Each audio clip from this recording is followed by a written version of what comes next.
Okay, so we are on day 2 of Mishlei Chaf Beis Chaf Tes. Chazisa ish mahir b'malachto lifnei malachim yisyatzav bal yisyatzev lifnei chashukim. Okay, and I got a couple of facts that are what do you call updates to facts that we had yesterday. Okay, so I'm going to review, but also like sprinkle in some new facts. Yeah. Okay, word facts. Okay, so the pasuk we translated as "You have seen a man who is quick or efficient in his work." That's how we translated mahir b'malachto.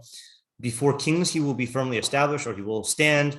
Bal yisyatzev lifnei chashukim. He will not be firmly established or stand before dark ones, which are translations, I think, following the Metzudas Sion, says it's a lowly and degenerate people. Okay, so our questions were: what does mahir b'malachto mean? What malacha is he talking about? What is the cause of his mehiras? Okay. 2, what does lifnei malachim yisyatzav mean? What makes this good, or is it bad? Which we said it's not mashma that it's bad. It's mashma that it's good. How exactly does he become established or stand before kings? Okay. 3, is this specific to malachim, or does this extend to other types of people as well? So what's the correlation between meaning is malachim davka, or is it not? In fact, I want to just add here, who are, you can pass this down, please. Who are these malachim? Okay. 4, what is the correlation between mihirus in malacha and yitzivus lifnei malachim, right? What's the cause and effect or correlation? 5, what does he mean by chazisa, right? You've seen, what does that even mean, and why has he introduced the idea this way? Who are these chashukim, these dark people? 7, what does it mean to be yisyatzev lifnei chashukim, and what makes that bad? Or is this good? I don't think it's good. 8, who's the audience? Is it the ish, like the ish mahir? Is it the malachim? Is it the chashukim, or is it someone else? And what's the practical idea? Okay, so I think it could just about the number 7. Yeah, I think depending on the connotation of chashukim and what that character is, it could be good or not.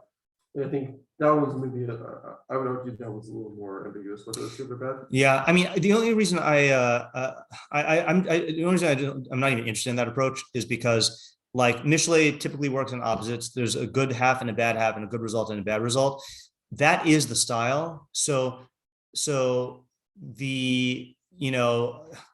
if he were to make it ambiguous, that would be okay. We've talked about, this is a little methodology side point. We've talked about his use of deliberate ambiguity in words in Mishlei, okay? And that is for the purposes of incorporating many ideas into one pasuk, okay? Or nigla or nister, stuff like that, okay? But in terms of the rhetorical punch of the pasuk, I don't think he would use deliberate ambiguity. I think he would try to make it as clear as possible what is the good decision and what is the bad decision.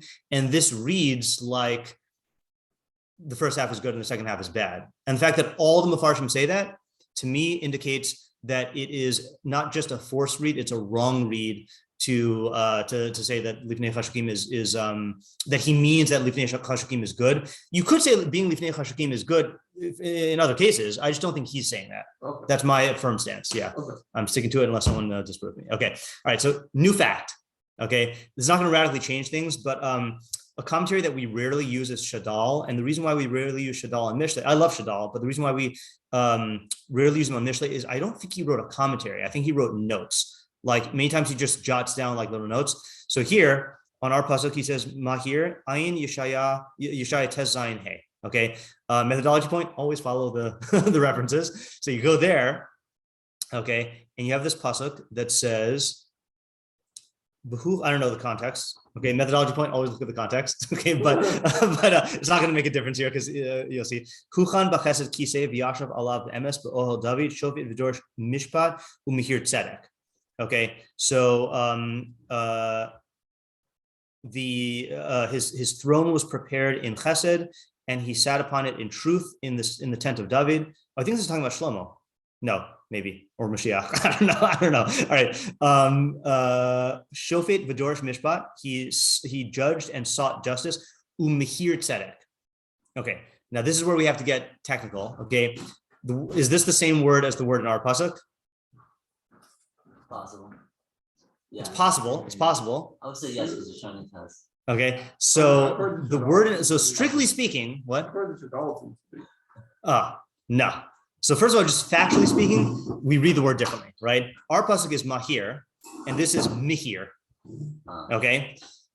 So, but then Shadal says like this. Okay, he says mihir hu samuch min mahir bekamatz. So mihir is like mahir with a kamatz. Okay, kamatz is the little T one. Okay, the inenu mi'inyan mehera. It is not related to fast, to quickness. Okay. Kichol maher umin maher ino ela b'patach. Quickness is with a patach, maher. Okay, so you have three things here. You have mihir in this pasuk. In our pasuk, you have mahir, and then you have mahir. Okay, so he says, aval mahir b'kamatz, which is the one in our pasuk in Mishlei, inyano baki v'ragil. It means expert and like familiar. Okay, like accustomed with it. Kamo sofir mahir. Okay, like mahir, like an expert scribe. Ish mahir b'malachto. Our pasuk. Okay, v'chein Evid Yeshu. So Evid Jesu, who apparently was Abidisho bar Berika, who was a Syriac writer. Okay, Syriac is not is some sort of Aramaic dialect. He says, "V'chein Evid Yeshu b'sifro al sifrei hasurim kasav Asya Mihira v'tirgum Avraham Chaklani medicus peritissimus," which I had to look up, which means a most skillful physician. Okay, so he's like bringing all these like linguistic proofs that that this means expert. Okay, which is where Sadio got it from. And then he says, okay, and he brings another proof. Uva Amud 256 Asavasa Mihira de Yisayhun Kane Idisa Harofim Hamu Hakim, expert doctors. Elohim Kohani. Okay, the Ein Lahachish. He says we don't deny ki Mahir Shinyano Baki Varagil Nigzar Min Lashon Mihirus. We're not denying that the word mahir of expert is derived from mihirus, of quickness. Kimishu baki b'malachto hu memahir b'asiyasa, because someone who's an expert in his craft is quick to do it. Okay, like it's clearly related. Ach mikol makom hivdilo achrechein b'kriya, but after the fact, after it was derived, it became differentiated in reading bin ma she'inyano mihirus uma she'inyano regilus, between quickness and expertise. Bashovet and the judge, masun bedin. A judge needs to be slow in judgment, deliberate in judgment.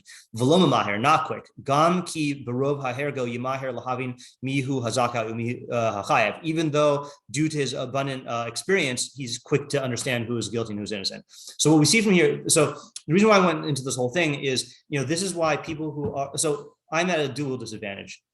Number one is I don't know grammar. Okay, and I think most of us are in that boat. All right. And secondly, even those of us who know grammar, there's a difference between a person who knows dikduk and a person who is like a Shadal, a Malbim, a Rav Hirsch, where they've been through all words in Tanakh and have shitos on them, So we are really fully dependent on people like Shadal and Ibn Ezra also, people fully dependent on people like Shadal and Ibn Ezra to like give us this kind of information here. Okay. And so does it change our understanding of the pasuk? Yes. The upshot is we cross out quick. Okay, if Shadal is right, we cross out quick, and so it means efficient, which is why Sadigon translated as it means efficient or skilled. Okay, yeah, like you do it every day. So I would translate Rabbi here as experienced. Okay. Yeah, the way he's using it. So yeah, like the Jasher says mahir. Well, Jasher is not a Hebrew dictionary. All right. Yeah. Okay. Again, I'm gonna. Chaim knows this rant. Okay, you have to use. Okay, step one, use tools. Right. I Step two, use the right tools for the right thing. So I used the Hebrew one. I didn't have it. Okay, fine. All right. I'm going to say this. I'm going to rant anyway. The rant has been unleashed. Okay. There are 3 dictionaries that should be in every yeshiva guy's mind. Okay. There is the green Zilberman dictionary or the Alkalay. The Alkalay is just bigger, but the Zilberman's the better. That is used for modern Hebrew and rabbinic Hebrew. Okay. Then there's the Jastro, which is not a Hebrew dictionary. Jastro is an Aramaic dictionary, okay? So you're not going to find good translations of Hebrew words in the Jastro, okay? And if you do, it's by accident, okay? Or it's the usage of the Talmud. And then 3, and this is the key one, not from Mishlei, but for learning, okay? the Practical Talmud Dictionary of Frank's Practical, Yitzchak Frank's Practical Talmud Dictionary, I think that's his name, is for Talmudic terminology, which is the best way to learn recurring phrases in the Gemara, like Inachinami, Hava Amina, Lema, Tana Kasabra, blah, blah, blah. What was that? There's the red one, but I don't know what happened to all our copies. We used to have multiple copies. And there are other books that are like that. For example, thank you. Other books that are like, yeah, sure. This is the Zilberman, okay. I bought from my own money in first year of yeshiva. I bought copies for everybody. Yeah. If anyone wants more, I would do it because it's good for people to have. Yeah. But I was going to say that there are other things that do the same thing as the Practical Talmud Dictionary, like the Steinsaltz Guide to the Talmud, or like that little thin blue book, or the Aryeh Carmel's little pamphlet. I think those are all good, but A, I'm not familiar with them, and B, the Yitzchak Frank's one gives you everything you need. It gives you all the definitions, it gives you examples, and it gives you Hebrew translations, and it's just, in my opinion, is the best. But okay, all right, side rant over. Okay, so now, efficient and skilled in his work, not quick. Okay, is I think what we should take away, unless we see someone who does say it's quick. Okay, and then we have Machlokes Shadal on that person. Okay, so now let's review what we did yesterday. Okay, so Sean's general approach, and feel free to jump in, anybody, if I'm getting this wrong, was that the average person will look at an expert and look at an expert who does stuff quickly, and will not really be sensitive to the fact that the expert did it with chachma. Okay, he'll just see he did it quickly. Okay, and that might cause him to undervalue or resent that person in a way where he's not going to hire him again. He's not going to like appoint him to this position, or he'll think, oh, I can do this. This guy's just doing this easy thing. Okay. I'm going to give you two anecdotes. The first one is from Bruce Lee on page 205 of Bruce Lee, Artist of Life. He says, 3 swordsmen sat down at a table in a crowded Japanese inn and began to make loud comments about their neighbor, hoping to goad him into a duel. The master seemed to take no notice of them, but when their remarks became ruder and more pointed, he raised his chopsticks and in quick snips, effortlessly caught 4 flies on the wing. As he slowly laid down his chopsticks, the 3 swordsmen hurriedly left the room. The story illustrates a great difference between Oriental and Western thinking. The average Westerner, that's all you, would be intrigued by someone's ability to catch flies with chopsticks, and would probably say that has nothing to do with how good he is in combat. But the Oriental would realize that a man, that's me, would realize, no, he's talking about Eastern and Western philosophies, would realize that a man who has attained such complete mastery of an art reveals his presence of mind in every action. The state of wholeness and imperturbability demonstrated by the master indicates his mastery of self. Now, we're not focusing on that quality of necessarily mastery of self, but the point is that if you look at it on the surface, you just focus on the quickness or the flashiness of the act, and you don't see that stems from tremendous chachma and training that, like, that over time will produce that result. Okay. The second anecdote is the Feynman one, which ironically, it is still useful for Sean's idea, but it undermines our points. Okay. So the whole thing. So earlier, and surely you're joking, Mr. Feynman, then Feynman talks about how he learned lock picking. Okay, and safe cracking. So that was when he was younger. Okay, then this story takes place when he's older. So he's with this other locksmith, and the guy realizes, he says, "What's your name?" The guy asks him, "What's your name?" Dick Feynman. I said, "God, you're Feynman." He said in awe, "The great safe cracker. I've heard about you. I've wanted to meet you for so long. I want to learn how to crack a safe from you." "What do you mean? You know how to open safes cold, right?" Because he's talking to a locksmith. "I don't. Listen, I heard about the captain's safe," that's what they were trying to open, "and I've been working pretty hard all this time because I wanted to meet you. And you tell me you don't know how to open a safe cold?" "That's right." "Well, you must know how to drill a safe." "I don't know how to do that either."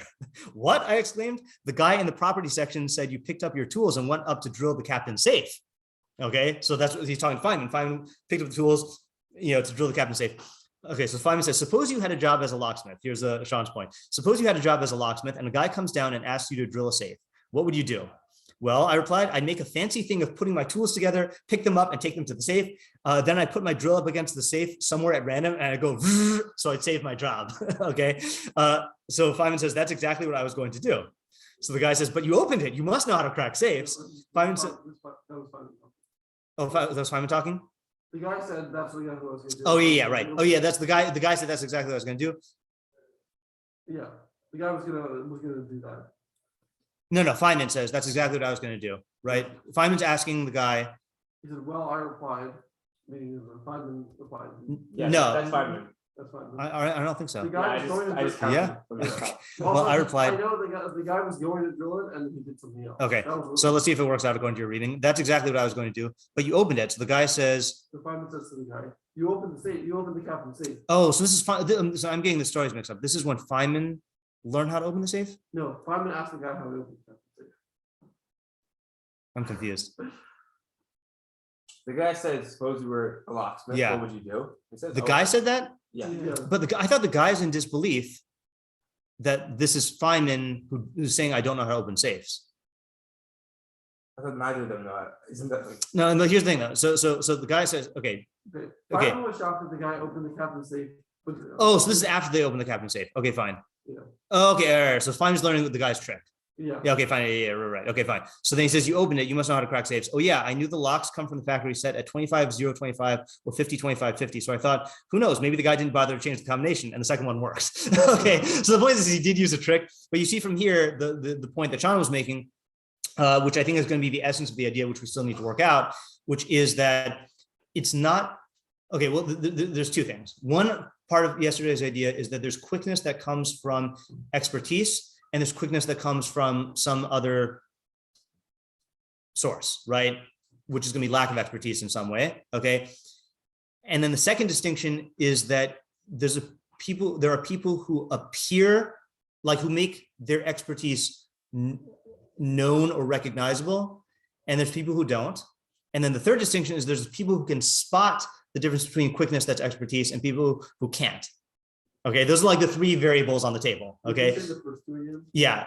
So there's quickness from expertise, and then quickness from like lack of skill, which is either going to fail or succeed by luck.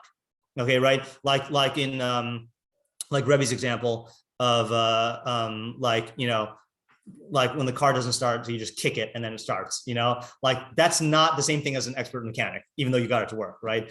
You can't have results oriented thinking like that. So that's so quickness of expertise and quickness not of expertise. Second distinction is the expert who makes his quickness his quickness of expertise discernible, and the one who fails to do so. Okay, that's the locksmith analogy, right? That he's going to make a show of drilling, okay, in order to make it clear to the guy who doesn't know any better that like he is an expert, because the guy can't judge it. And then the third category is the people who can spot which types of quickness come from expertise and which ones don't. That's the Bruce Lee story. Okay, yeah. So the question is, what do we do with the pasuk now? Because the pasuk is talking to an onlooker, saying, "You've seen a guy who's quick and who's skilled in his work. Okay, he will stand before kings, and he will not stand before those who are dark." And we said that this is either talking. So Shlomo is talking to the onlooker, but presumably he's talking to the onlooker as a potential person who is expert in his work, or as someone who is a potential king or dark person. And that's what we didn't flesh out yesterday. And we tossed around ideas of like, it's talking to someone who's honing his craft, right? And who has the goal of standing before kings, right? That was one direction we took. The other was it's talking to people who are looking for an expert, right? Like you're in a position of kings or a position of dark people, and you're trying to like find this guy and saying, like, yeah, you have an idea. Okay, so I had a theory, but the Shadal kind of undermined it. Okay. You don't have to accept the Shadal. I saw that Ibn Ezra did say sorry is market. So yeah. I don't know if you can take him out here still, Yeah. but either way, he says sorry, so I do think that. Ibn Ezra on Mishlei. Okay, let me just see this inside. He's also like a word person. So he is, but it was this the real Ibn Ezra or the fake Ibn Ezra? Yeah. Okay, good. Okay, yeah. So he says, Chazisa Ishu Mahir. That's funny. So yeah, the Malachta, right? So hold on a second. Mahir. Yeah, Lifnei Malachim Yisatav, Ba'avur Shu Zaris Umahir. So that's probably Mahir with a patach, right? So he has Zrizus and Mihirus. Right, yeah. Okay. So we have a Mahir. We have a Mahir. Oh, very good. Yeah. Okay, so what I'm going to say based on this is that most people who are worked, like most working people, yeah, end up just being stood up before Chashukim. Yeah. That's like the baseline. That's like right. Most people end up, but like the goal, like the like potential is to be before Malachim. Yeah. That's yeah. like the lofty goal. Right. And now what he's saying to the onlooker is that the twist I was going to give here is that if you get like, because the Havmina is like what is the Havmina is what I asked, and then I saw that like there's not really like anything that we're learning. Like, okay, obviously you should be skilled in your work, not right. But what I think Mahir is teaching is not that you should be like perfect. So don't let perfection be the enemy of the good, kind of. Okay. That's how I thought of this. Okay. How Mahir would be the way to combat that. Could you spell that a little bit more? Mahir, it means. So if you're Mahir, then you're not going to let perfection be the enemy of the good and like take your time. You're going to do it quickly and be done with it. Interesting. Not hasty, but like quick. Yeah. And then like once it's good, it's good. Okay. So an example of that, tell me if this example rings true and then we'll use it to. So an example of that was the greatest person I know, I don't know him personally, greatest person I know of that I've read about who let the perfection be the enemy of the good was Leonardo da Vinci. Okay, so he was, a Renaissance man. I mean, he coined he made the genre. He only finished how many paintings?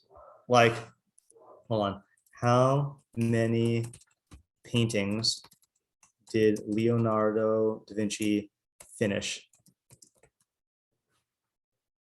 Less than 20. Wow. Okay, and so many of his inventions he just never finished or never built, and it was because he did not want to do it unless it was perfect, and he kept on like revise, like many of his paintings he kept on revising, so he so it did on the one hand, and because of that kings did not hire him. Okay. In other words, there were kings, like they did hire him, and then he just let the projects drag on and on and on, and then they went to Michelangelo instead. Like that was like a lot of people. So he did have this problem that that if he would have been quicker while in the framework of expertise, meaning it's not saying just do quick stuff, like, right? So then that might make the difference between the Lifnei Malachim and the Lifnei Chashukim, even if you're equally skilled.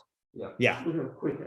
A quick expert. Yeah. Right. So in other words, the quick expert who does, the guy who is, let's say, I'm going to not make it perfect. Let's say 99%, level 99 mastery, but is slow, will not get as far in his career as the guy who's 95 level mastery, but who's fast. Yeah. Okay, that's good.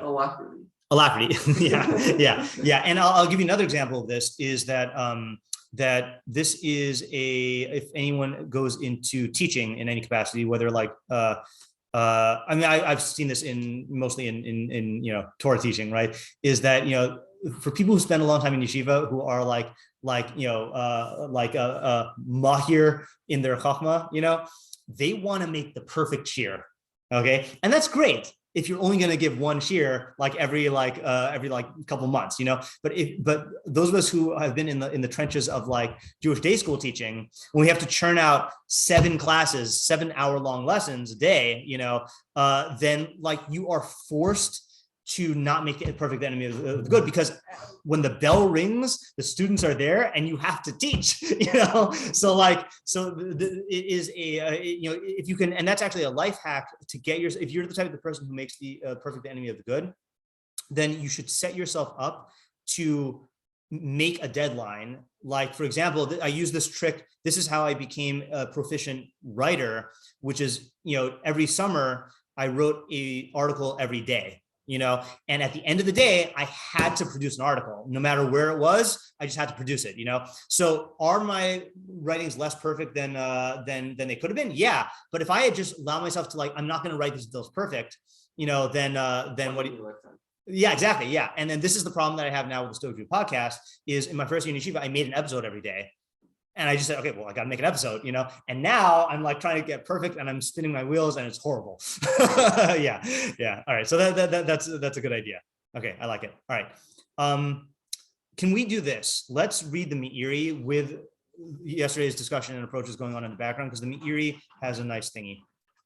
Okay. Meiri says, Chazisa ish mahir mimalach lifnei malach mitzitza ba'isas lifnei fashukim milas mahir hi mimutzaas. I don't know in grammatical terms what mimutzaas means. Do we still have the greenie? Yeah, thanks. I mean, it means middle, but yeah, sure. It means middle or average, but I don't know if it has a like grammatical term. I also don't know if this is going to have it. You know, because grammar people have like their own terminology. Mimutzaas. From the word medial. Yeah, okay, I don't know. What does medial mean? I mean, I assume it's come from medium, but find medial. Does it say grammar? Does it say grammar? Phonetics in the middle of a word. Nope. Anatomy? Nope. Phonetics? Nope. Central? Nope. Grammar? What do you mean? What the phonetics mean? In the middle of a word. Okay, in the middle. Yeah. Okay. I don't know. All right. Whatever. All right. Because what I think he means is that it is used equally. Bein ha'atzel, bein hanimhar. Yeah, it's like the phrase menial labor. Menial. Yeah. But menial labor can be medial. Yeah. All right. Bein ha'atzel, bein hanimhar. So it is used for people who are lazy and people who are efficient. Okay. Ki hanimhar inyanim mahar lasos pulos of techav alosim b'machshav. Sorry. Between people who are lazy and people who are quick. Okay. Yeah, it sounds like it's like in between. Yeah. Well, let's see.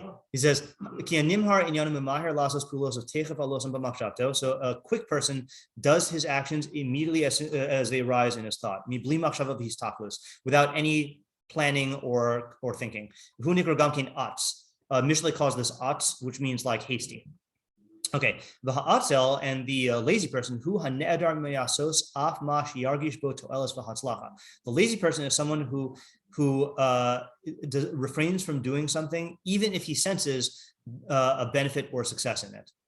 Aval mahir hu shebetchila mizbonin b'to'eles hanimshach min ha'pu'ula. Mahir is someone who, so I think he is differentiating between mahir and nimhar. Okay, nimhar, I think he's saying quick, and mahir is our pasuk.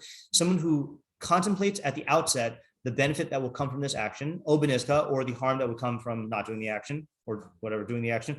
But kasher yivchan heyos ha'to'eles gadol, when he discerns that the benefit is great, yimahir lasoso bekalos, he will engage the action quickly.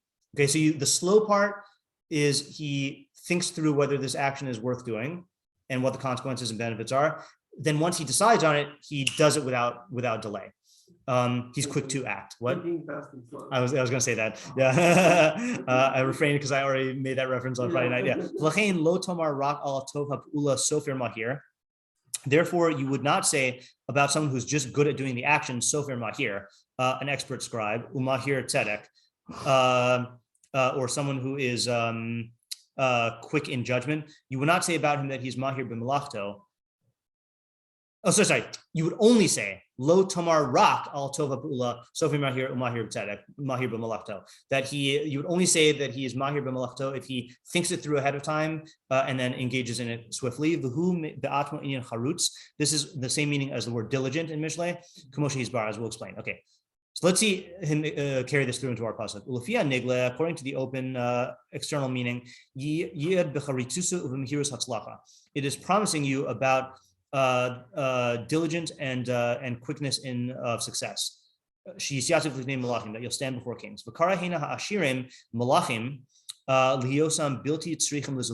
Okay, this is a key point here.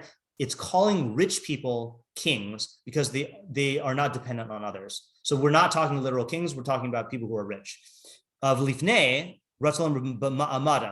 does not mean in front of them, it means in their company, uveminyanim, and numbering among them. So it's basically saying you will be among the rich. You'll be one of the rich, yeah. Does this impact our like methodologically how we read law in the future? Not necessarily, because I'm sure that there are pasukim that talk about malachim in literal senses. The only way it would impact it is we should now know that malachim can mean people who are rich. Yeah, insofar as they're independent. Insofar as they are independent, correct? Yeah. And I if there is a methodological hunch, I have a methodological hunch that when the pasuk says melech, then that would be more likely a king or a ruler or a judge. But if it's malachim plural, then it's a class of people, either rich people, or he's going to say in the Nister, which we're not going to get to today, malachim also means Talmidei Chachamim. Okay. Yeah. So he's saying that malachim means is like people who have a certain quality of malachim. Yeah, correct. Yeah. Okay, Klomar, yeah. I had a completely different thought from the first paragraph, which I think it's not where he's going. Sure. Would you rather me not say it? Yeah, hold on to it for a second, because I don't want to lose the train. Klomar shebecharitus, that through diligence, described as above, diligence meaning you think through stuff and then you are quick to act. Yis asher v'yimne b'minyanam. You will become rich and you will be counted among their company. Va'aniyim nikru chashukim. Poor people are called dark ones. Kederech v'kodrim sagavu yesha. Okay, in Eov, I think that means the poor await salvation. Okay, he's contrasting between the rich and the poor. I happen to know this pasuk in Eov. Klomar shelo yimne bichlal aniyim. That those people are not counted among the aniyim. Sorry, the guy in our pasuk is not counted among the aniyim. Upirsh pasuk. Now he explains the pasuk, because that was just a terminology. Kishetire be'in sichlacha, when you see in your mind's eye. Okay, so he's not even talking about literal seeing. Okay, which I don't know if he's getting that from the word chazisa, because you would usually say like ra'isa, right? You have seen, like ro'eh is usually the normal word for seeing. Chozeh, he's a seer, like that's the term we use for nevi'im, who see stuff in their intellect, right? I don't know if that's the move he's making, but when you see in your mind's eye, which we still have to explain why it frames it that way, v'tisbonin be'inyan hamahir b'malachto, and you contemplate the matter of a person who's quick in his work. Teda, you should know that his destiny is to be counted among and stand before the rich. Oh, that's it. Okay, so let's try to figure out the Meiri's idea, and then we'll go to David's idea. So he's saying. So let me just do the Meiri's translation here. Okay, Meiri's translation, which is you see in your mind's eye that one who is diligent, i.e., contemplative, but quick, but what do you call it? Not quick to act, but quick to carry out with alacrity, right? With alacrity of execution. Okay. I don't know if that's the best thing. Will number among the wealthy and not among the poor, right? He's gonna be wealthy. He's going to be wealthy. He's going to be wealthy. Yeah. I'll just say we'll become wealthy. We'll become one of the wealthy people. One of the wealthy people, and not one of the poor. So now we have to ask what the Havamina is, right? Because you shouldn't have to say, just in terms of structure, you shouldn't have to say not one of the poor. You could just end the pasuk early, right? You should just say, and that would even be the length of the pasuk, okay? Which is an important methodological point, which is sometimes you wonder why he adds extra words to repeat it. It's just because there's a certain, like, in I don't know why, but in Torah, you can have a pasuk that's 3 words. You can't have that in Mishlei for some reason. Like it has to be like a flowy da-da, da-da, da-da, da-da, da-da, da-da, you know? Yeah, David? Okay, this thought completely contradicts the other thoughts that I had, so drop that. But you can still have the other thought. Okay. I mean, so yeah. I was thinking about what gets one to be what gets one to be contemplative with the lack of execution. And I think that comes from a lot of training and practice and a lot of like experience in this thing. Yeah. So with that being the case, it probably is a very slow process to start. You don't yes. Okay, good. You're not born both contemplative and yeah. You're not gonna have both of those to start. Right. So you definitely probably won't start off maybe among the poor where you're yeah. just getting like not great jobs, you're not gonna do well, all that. You're going to start off slow. Yeah. But you will work your way up toward being that. Oh, yeah. Okay, good. So I'm gonna give an example. I'm gonna actually preempt the example in case the example walks in. Rav Pesach is an example of this. Okay. People who first go to Rav Pesach's Iyun shiur are oftentimes astonished by how slowly he goes through the facts. Okay. And that's not even in his learning. That's in his giving of the shiur. Okay. And not just going through the facts, but how slow he is in going through setting up the thing. You know, sometimes you'll have a day or days in Rav Pesach shiur where you don't even get to Svara, right? And the the fiery, like young yeshiva guy will be like, why can't we just get this far? Because in their own preparation, that's how they do it. But then it is undeniable that Rav Pesach is mahir b'malachto, and he's one of the malachim, right? In terms of the Talmidei Chachamim. So the key is to put two and two together, is to realize, oh, that's how he became like that, is by being very slow and deliberate and careful in every step of the thinking. That's the only way to get to the point where you can be a ball, like you can be a lamdan, you know? And what David's saying is, he's saying that the person who's like starting off in the craft, here in this case in learning, you feel like if you are slow, you're going to be left in the dust and be among the poor people. But it's the opposite, is you can only be fast if you're slow, right? You can only be fast ultimately if you're slow, and you can only be a king if you take your time. You know, that's to quote another proverb author, slow and steady wins the race. I mean, you know, like it's very similar to that idea. But the Havamina of slow and steady wins the race is that fast and furious wins the race. You know, yeah. There's a very funny teacher, computer science teacher, which was what teacher? Computer science. Okay, teacher, yeah. Which was an hour of coding. Sorry, a week of coding can save you an hour of planning.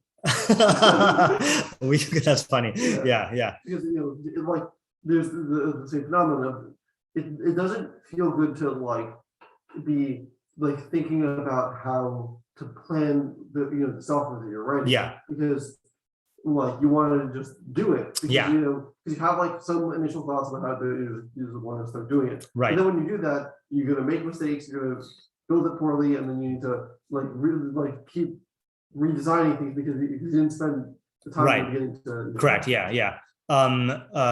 Another example is I think that actually opens up another dimension of the idea. Just give me 1 second.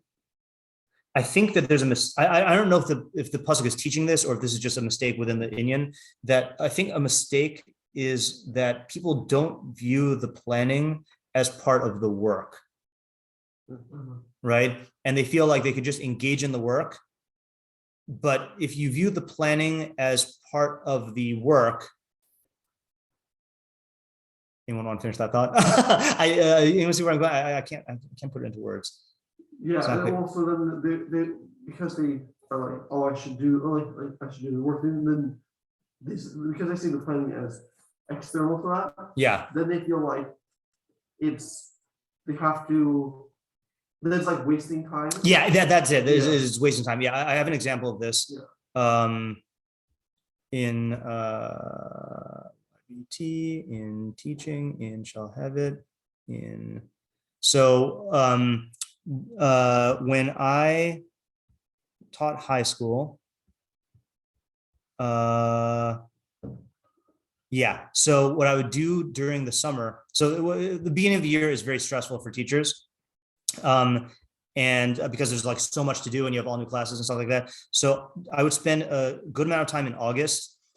I would take every day of school in September, from the first day of school until Sukkot, and I would write out everything. Okay, so what class I have, what subject, what room, and what the time is, what I need to print and prepare ahead of time, what lesson it is, what the bullet points are for the lesson, what homework is going to be due, and then how many of the lessons that I have. So for example, like Chumash, I had 16 days of class between the first day and Sukkot, and I would do this for the entire month of September or the entire time until Sukkot. Now, I don't do this during the year, but the goal was that I would do all this planning, and then people would say like other teachers would say like, why are you like wasting so much time like doing this?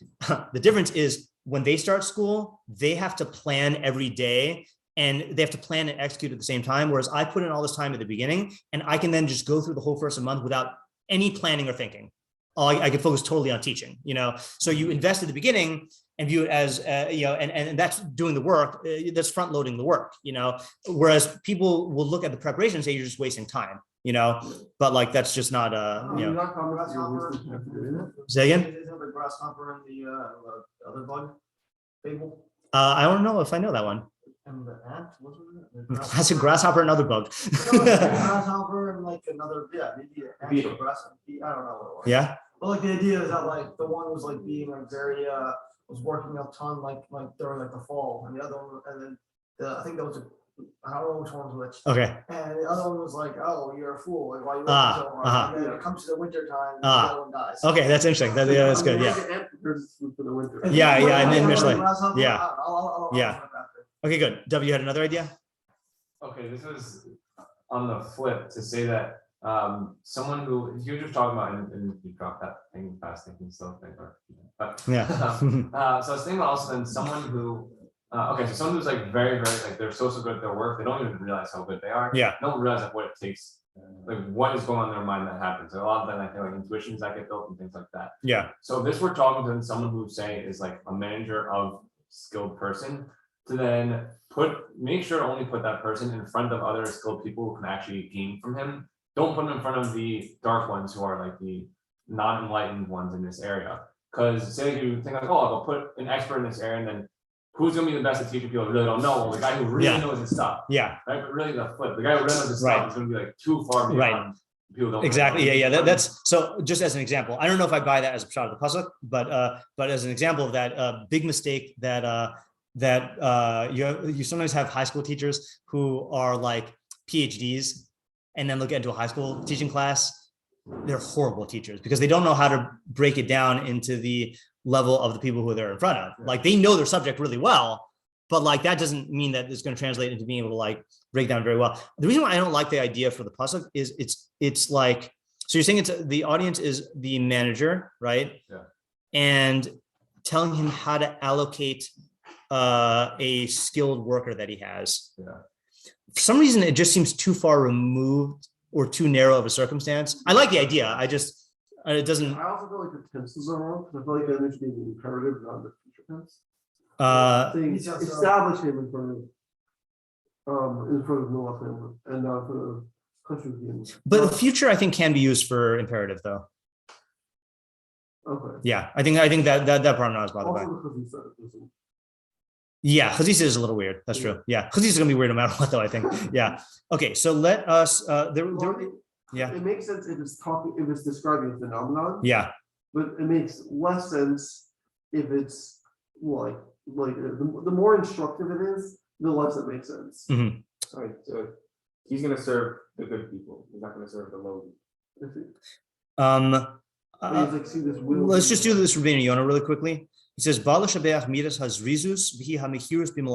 it's praising alacrity, which is quickness and efficiency or quickness in one's work. When you have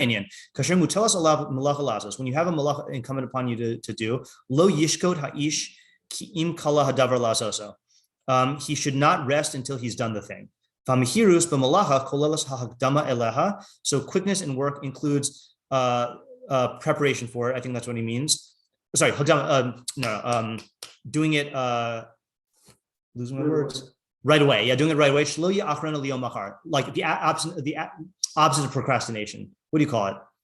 This must be word for proactivity. Yeah, that's fine. Okay, right. Being proactive and not leaving until the next day. Vihi asik ba lo bitul v'hefsek time, and also being involved in it and not ceasing it or taking breaks with laziness. V'shibach ba'aleha ba'amar ki lifnei malachim yisyatzav. It praises the person who has this quality, saying he will stand before kings. Ki malachim sholim v'dorshim al ha'ish asher kazeh. Malachim will ask and seek out a person like this. He's the guy who's fit for their activity and their work. That's funny. So he takes malachim literally, and then aniyim, chashukim is aniyim. V'hu milashon rezal, v'tukum mi'ashpos yarim evyon, mikil kaltala merim chashicha. Okay, now he goes on to say another thing, but I think that this is an interesting thing that he divides mehirus b'malacha into two things: not procrastinating and not being mavatal and taking breaks in between. Like while you're working, like once you start immediately, and once you start, don't take breaks. Okay, and this is, again, if you want a book on this, Callum Newport's Deep Work, talking about the importance of having periods where you are just working distraction free. I never ended up typing up my my cheshvan experiments in the self-improvement group, but I am doing the thing again where I'm not checking social media and I'm adding or email unless it is on the hour or on the half hour.